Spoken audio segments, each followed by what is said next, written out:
Morgan, do you realize the Kings' first preseason game is less than a month away? Yes, I do.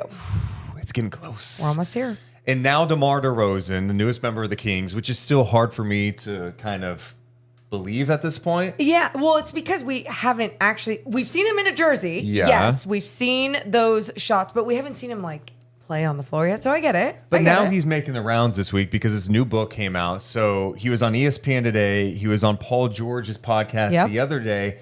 And the more you hear this guy talk, the more I fall in love. Hell yeah. I'm trying to check myself. Oh. But today he was asked for a bold prediction from ESPN. My boldest NBA take for the season,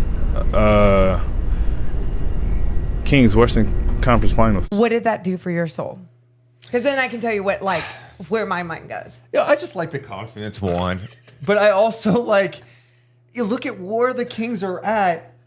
It's not that ridiculous. And I know for some going, whoa, okay, Deuce, you effing homer, F you, you suck, shut up. You're ugly. They didn't make the playoffs last year. Good. Why are you saying this? All those things. I get it, but I just see the talent, and I'm like, dude, DeMar kind of believes. And then you hear the stuff on Paul George's podcast where he's like, yeah, I had interest in the Lakers, the Clippers, the Heat, the Sixers. He chose to come to Sacramento. And I don't care if they paid him more than anybody. I know. I think he's going to be worth the money. And anyway, my whole point is he's got a lot of confidence. He wants to be here. He vibes with the talent. He sees what they have. That all stemmed I'm juiced. From me just asking, what does that do for you? A lot. And I just got his book, by the way. You guys should check it out. Got it on Amazon last night. He's holding it to his chest as he's saying all of this. Yeah. Just I love him. I love him on and off the court. Oh my God, I'm so excited. I just cracked it open today. I got a lot to do. I'm going to read it on the way to New York. I'm excited to see that. But I think going back to where this all stems from, and that was him being on First Take and saying, Kings, prediction, Western Conference Finals, and saying it so confidently.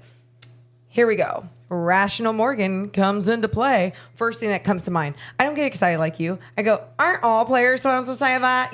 That's where my mind goes. Then as the day continues, you kind of let it breathe and you really realize who DeMar DeRozan is. I can't wait to read his book as well because then I'm really excited to dive in. Stop it.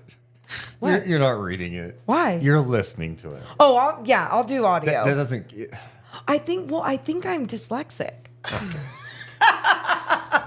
No, I literally have an issue when anytime I read a book. To offend you by that. I go all the way to the end, and then I have to read it was a lazy thing. I thought it was always a lazy thing. No, My bad. Oh my God. Get back on track. It's really hard for me to read and stay on track. So audio has always helped me. So thanks for pointing out my problem. But also, though, truly, I'm excited to read or listen to the book just to know a little bit more about him, even more than we already do. But I think where my confidence went to after seeing him say, Kings, Western Conference Finals, you can see his confidence. You can see his veteran thought process, if you want to put it like that, where he's not going to just say shit to say shit. It was thought out. It was truly what he believes.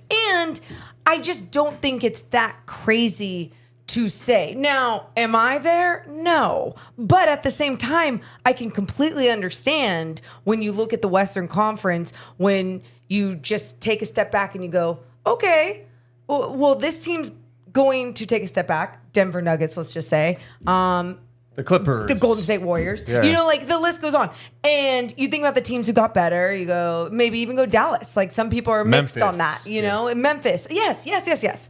And I really think the Sacramento Kings in the mix of things in the Western Conference, like we saw in that playoff year, really do have these strong chances. So that's why I just don't think it was just a player saying shit to say shit. No, and I hear you because last year at Media Day, I remember us going live going, wow.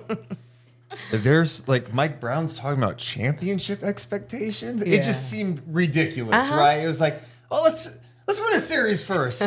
And I still have that same mindset with this team, but I think this team has far more talent now with the addition of DeMar DeRozan. And you just look at the resume and his scoring ability. You see what De'Aaron Fox is able to achieve the last couple of years. Sabonis playing at a high level. I just think they're going to have a ton of offensive weapons. Yeah. And I think the defense will be just as good, if not a little better, than last year. I'm not saying they're not flawed, but making it to the conference finals doesn't mean you're without flaws. Okay, like, and the other thing I would say is I don't think before the season people are going, dude, I see the Dallas Mavericks getting to the finals, man. Let me just tell you, Exum, Derek Jones Jr., gonna be big for them. Like, I don't think people thought those things. No. And so I don't think it's ridiculous to suggest it because the Kings are kind of in this group in the West where you could see a lot of different. I could see them finishing high. I could see them finishing in play-in realm. I think there's a tier. The tier at the top for me, you got OKC, Minnesota, and at the moment, I put Dallas there. I think Dallas. I'm interested to see how Clay works. Track record. It's Najee absolutely Marshall. fair. Yep. See what Luka looks like this year. But I especially with what they did last year, that's the tier. But after that, the Kings are kind of coupled to me with like Phoenix. You got the Kings in there. Yep. I still have Denver in that mix too, even if I don't think they're that as good as they've been. Yeah.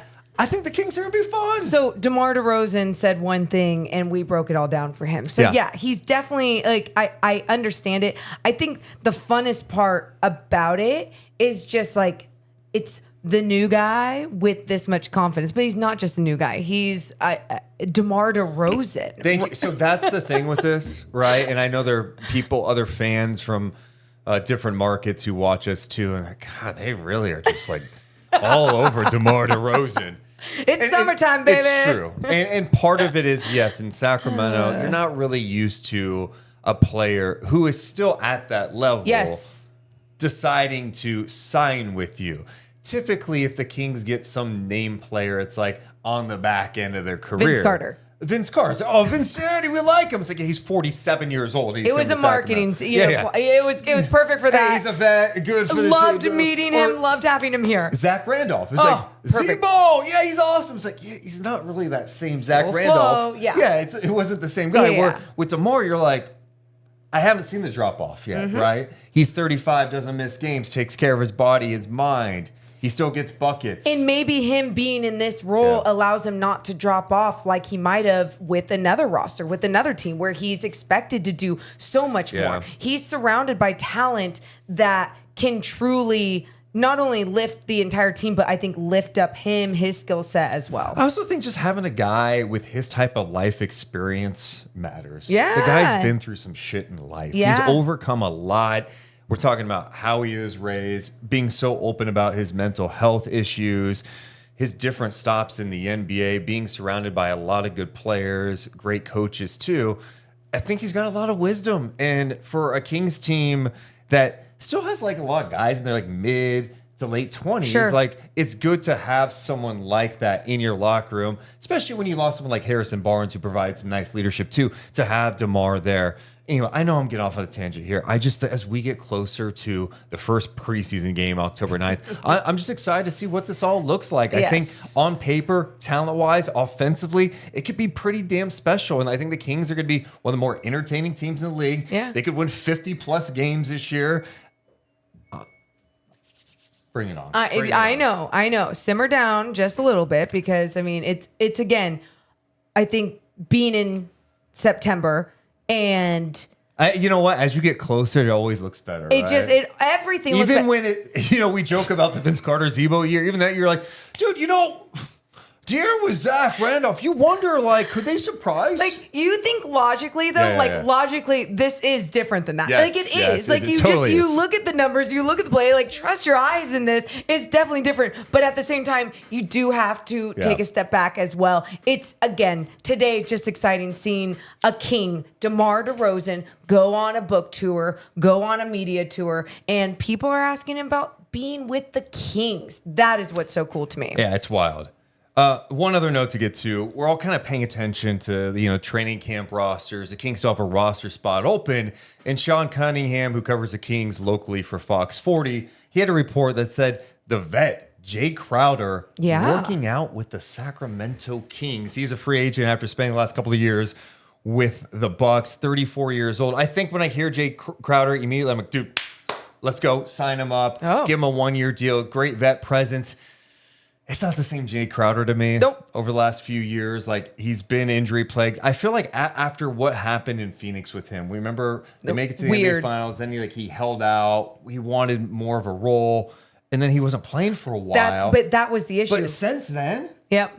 He hasn't been the same. Yeah, because especially I think at that age when you are not playing those NBA minutes, even those NBA practice minutes, whatever it was that was going on in Phoenix. And then finally he gets with Milwaukee and you can just see that it wasn't the same. Not to say that he can't add that veteran presence. And I think you look at this situation for the Sacramento Kings. He's a dog. He's a dog, but you go, there's a roster spot. Yeah. There's an open roster spot. You could do a lot worse with it. I think my expectations just wouldn't be like, oh man, you're getting that Jae Crowder from like 2021. Absolutely. The 3-point shooting hasn't been as good. I think the athleticism isn't totally there. He's still strong. He's still not going to take shit. Yeah. Like I still like a lot about what he can bring. I just don't expect the Jae Crowder from a few years ago. One of my optimistic looks in September would be like, hey, you never know what he was doing in this offseason to his body with his healthy. workouts. Yeah. So anyway, I guess how crazy is that? That's where we're at now, where we're seeing more of like these NBA vets who you just expect to be on teams.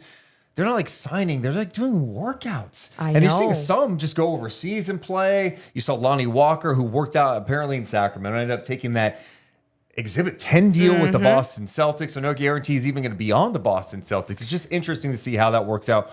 One name that someone on Kings Reddit brought up that was interesting was Lamar Stevens, who started his career with the Cavs, had a stint with the Celtics and the Grizzlies. That's a guy that's kind of intriguing that I would like invite to camp if he was down. He's younger than Jae Crowder. Doesn't shoot the ball well from three, but not a high volume 3-point guy. But he's a vocal guy. He's a tough guy. He's a dog.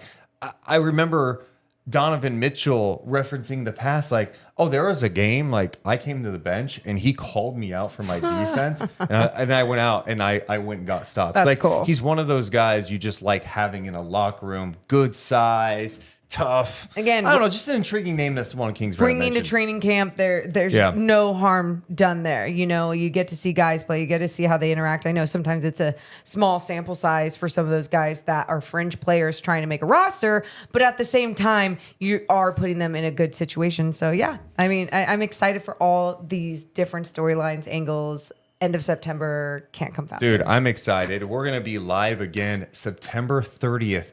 After Kings Media Day, we're going to be live breaking it all down, getting you ready for the entire season because we're live after every single Kings game.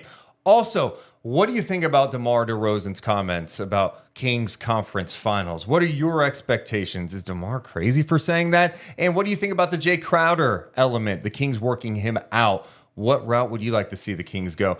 Let us know in the comments below. Hit the thumbs up and subscribe. Deuce and Mo, Deuce and Mo. They tell you what they know. Deuce and Mo. Deuce and Mo. Deuce and Mo. The